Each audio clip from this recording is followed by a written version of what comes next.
সুপ্রিয় শিক্ষার্থীরা, তোমরা সবাই ভালো আছো? আজকে আমি শুরু করতে যাচ্ছি আমাদের ইংলিশ গ্রামারের চেঞ্জিং সেন্টেন্সের শুধু একটি টপিক, সেটা হলো সিম্পল, কমপ্লেক্স, কম্পাউন্ড।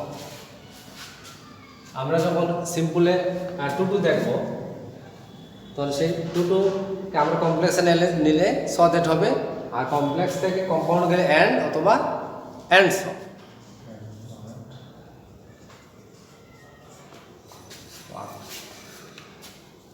আমরা একটা জিনিস দেখতে পাচ্ছি, too to so that very and. আমরা যখনই টু টু দেখবো, তাহলে আমার ধরে নিতে হবে সেন্টেন্সটা সিম্পল সেন্টেন্স। এই সিম্পল সেন্টেন্সকে আমরা কমপ্লেক্সে নিতে গেলে আমাদের স দ্যাটকে পুট করতে হবে। তারপরে আমরা যদি সেটাকে কম্পাউন্ডে নেই, তাহলে অ্যান্ড অথবা অ্যান্ড স। এখানে Salma is too weak to walk, সেটা অর্থ কি? সালমা এত দুর্বল যে সে হাঁটতে পারে না। এখানে সালমা ইজ, এই টুর জায়গায় আমরা কি ব্যবহার করেছি? সল। তারপরে আমাদের এই অ্যাডজেক্টিভ অথবা অ্যাডভার্ব সেটা থাকবে। তারপরে হবে that. Salma is so weak that, আর এখানে কি হবে? শি এর প্রনাউনটা হবে শি ক্যান নট ওয়াক। তারপরে কম্পাউন্ডে Salma is very weak and she can not. আমাদের আরও কিছু জিনিস বুঝতে হবে। সিম্পল সেন্টেন্স এখানে একটা মাত্র কি হবে? সাবজেক্ট হবে। কমপ্লেক্সে আমরা দুইবার ব্যবহার করেছি, সালমা ইজ সো উইক। তারপরে আবার এখানে শি নিয়ে আসছে। সেটা কি? সেটা হলো এখানে pronoun. She can not walk আরেকটা সেন্টেন্স। তারপর কম্পাউন্ডে সালমা ইজ ভেরি উইক, এখানে আছে স, আমরা এই জায়গাতে কি ব্যবহার করব? ভেরি ব্যবহার করব। তারপরে Salma is very weak and she can not walk. তাহলে আমাদের এই তিনটা সেন্টেন্স কিছু আমরা কম্পেয়ার করি, তাহলে একটা জিনিস আমরা সহজে বাইর করতে পারতেছি যে Salma is too weak to walk. তারপরে কি হবে? এই টু টুর জায়গাতে হবে শুধু so that. Salma is so weak that. তারপরে আমাদের কি নিয়ে আসতে হবে? এই সালমার প্রনাউনটা, শি ক্যান নট ওয়াক, সে হাঁটতে পারে না। এখানে আমরা কি বললাম? Salma is so weak that she can not walk. আর কম্পাউন্ডে সালমা ইজ ভেরি উইক, আমরা এই শর্ট জায়গাতে ভেরি লিখব, আর বাকি যে অংশটুকু আছে সেটা আমাদের যেভাবে আছে সেভাবেই থাকবে। তাহলে আমরা একটা জিনিস ক্লিয়ার হয়ে গেল আমাদের, যে সিম্পল, কমপ্লেক্স, কম্পাউন্ডে আমরা যদি এইভাবে টু টু দেখতে পাই, টু টু থাকলে আমরা দেখব, বুঝবো সেটা কি সিম্পল সেন্টেন্স। আর টু টু থেকে আমরা কম্পাউন্ডে যখন কমপ্লেক্সে নিব, তাহলে আমাদের সদের ব্যবহার করতে হবে। তারপরে যদি আমরা সেটাকে কম্পাউন্ডে নিই, তাহলে কী করব? আমরা অ্যান্ড অথবা অ্যান্ড সো ব্যবহার করব। তাহলে একটা জিনিস ক্লিয়ার হয়ে গেল আমাদের।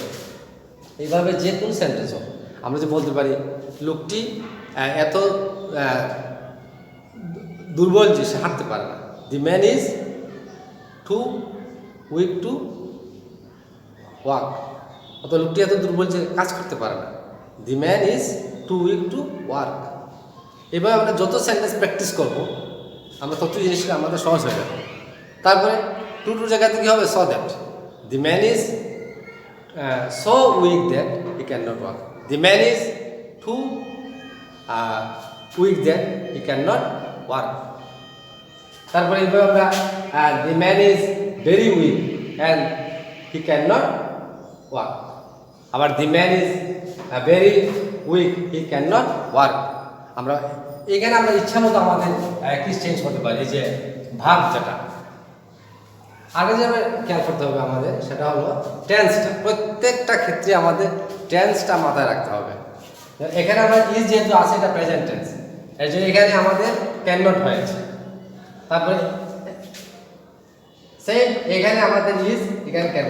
তাহলে যদি এখানে আমাদের ওয়াজ থাকতো, যে Salma was too weak to walk. Salma এত দুর্বল ছিল যে সে হাঁটতে পারেনি। তাহলে এখানে কী হয়ে যাবে, এই ক্যান নটের জায়গাতে হয়ে যাবে হ্যাঁ কুড নট।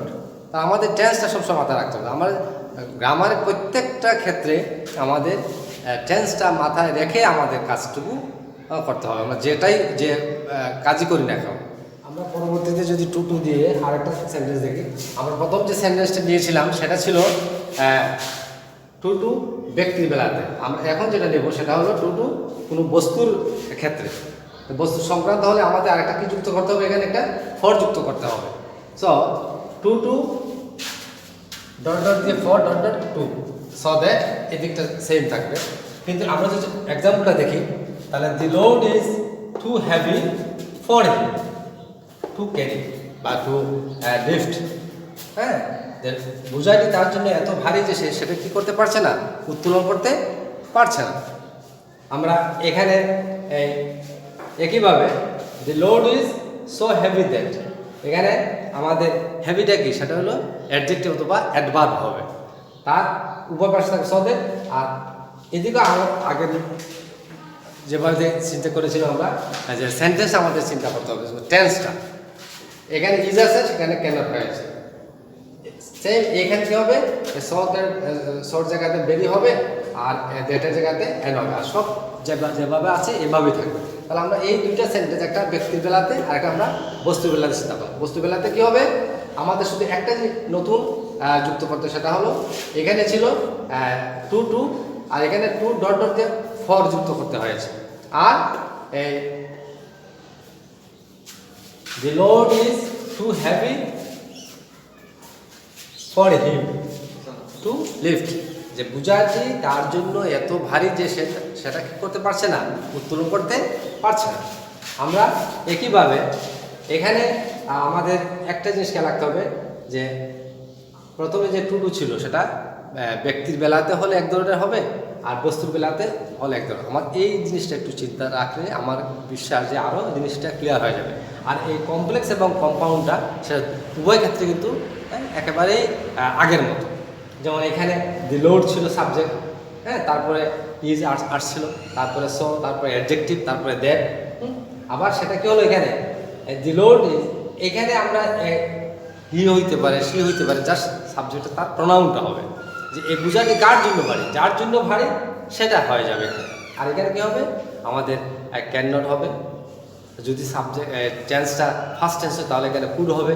আমার এই জিনিসটা একটু মাথায় রাখলে আমার বিশ্বাস যে সিম্পল কমপ্লেক্স কম্পাউন্ডে আমরা যদি স দ্যাটে ব্যবহার করি, তার টু টু ব্যবহার করি, আমি যখনই দেখবো টু টু, তা আমার সাথে সাথে চিন্তা চলে আসবে সেটা সিম্পল সেন্টেন্স। আমি টু টু থেকে আমাকে যদি কমপ্লেক্স নিতে হয় তাহলে আমাকে স দ্যাট আনতে হবে। এই জাস্ট আমার রুল যাই হয় আমাদের এটাই মাথায় রাখতে হবে, too to that means simple, so that means complex, and বা অ্যান্ড সো, এটা তো প্রত্যেকটা ক্লাসে সেমে আসে। আমরা যদি পরবর্তীতে যাই আর একটা জিনিস, আমরা যদি আবার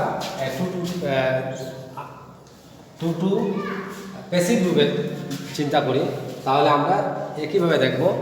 আমরা প্রথম দেখেছিলাম টু টু দিয়ে ব্যক্তি, টু টু দিয়ে বস্তু, তারপর এখন যেটা দেখবো সেটা হলো টু টু দিয়ে প্যাসিভ রূপে। তাহলে too to the man is too dishonest to be respected, এই যে টু বি রেসপেক্টেড সেটা কি হয়েছে এখানে প্যাসিভ রূপ হয়েছে, কারণ টু বি ভার্ব আছে, তারপর ভার্বে সাবজেক্ট কি হয়েছে, এটা ফার্স্ট পার্টিসিপল হয়েছে।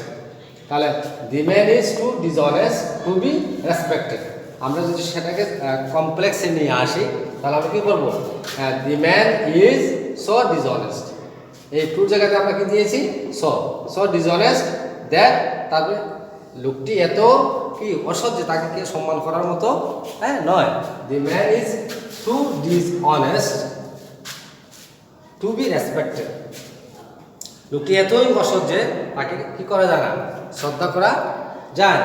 তাহলে the man is so dishonest, লোকটি এত অসৎ, দ্যাট যে পিপুল ডু নট রেসপেক্ট। কারণ এখানে যেহেতু আমাদের কোনো কি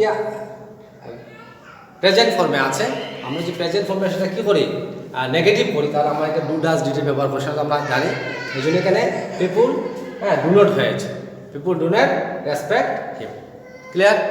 তারপরে দি ম্যান ইজ ডিসঅনেস্ট, আমরা এখানে শুধু কি লিখেছি, the man is dishonest and so দ্যাটের পরিবর্তে আমরা এই আগের যে দুইটা সেন্টেন্স দেখিয়েছি সো দ্যাট এখানে অ্যান্ড ব্যবহার করেছি। একইভাবে দি man is dishonest and people do not respect. তাহলে আমরা একটা জিনিস ক্লিয়ার হয়ে গেল, আমাদের এই তিনটা সেন্টেন্স যদি আমরা একটা টালি করি আবার, তাহলে আমাদের একেবারে ক্লিয়ার হয়ে যাবে যে টু টু দিয়ে ব্যক্তি, টু টু দিয়ে বস্তু, টু টু দিয়ে প্যাসিভ। তাহলে টু টু ব্যক্তি হলে কি হবে, টু টু দিয়ে বস্তু হলে কি হবে, টু টু দিয়ে যদি প্যাসিভ রূপ হয় তাহলে কী হবে।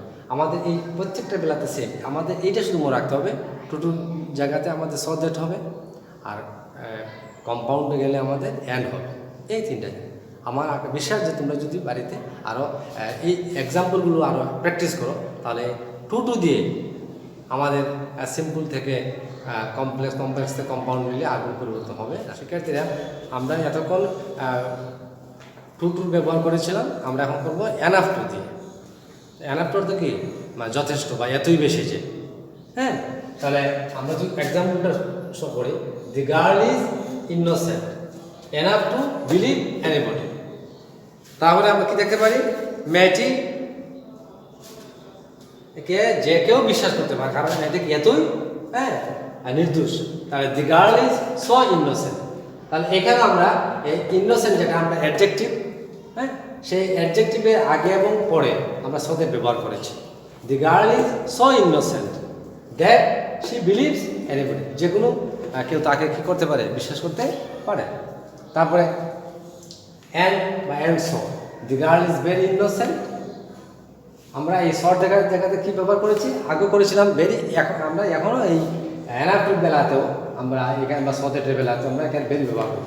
দি girl is very innocent and, আর দ্যাটের জায়গাতে করবো অ্যান্ড শি বিলিভস এনিবডি। আমাদের এদিকের যে টেন্সটা কিন্তু আগে বলেছিলাম, এখনও বলতেছি, টেন্স সবসময় মাথায় রাখতে হবে। তারপরে আমরা যদি বস্তু বেলাতে যাই, তাহলে আমরা কী দেখবো, হ্যাঁ, দি কোয়েশন ইজ ইজি, প্রশ্নটি হয় সহজ। এনাফ টু, তাহলে বস্তু বেলাতে গেলে ফর আসছে, আগে ছিল কি এনাফ টু, এখন কিন্তু চলে আসছে এনাফ টু নয়, এনাফ ফর। ঠিক আমাদের এই যে এনাফ টু ব্যক্তির বেলাতে আর বস্তু বেলাতে কী হবে, এনাফ, হ্যাঁ, এনাফের ফলে কি আসছে, কেন ফর আসছে।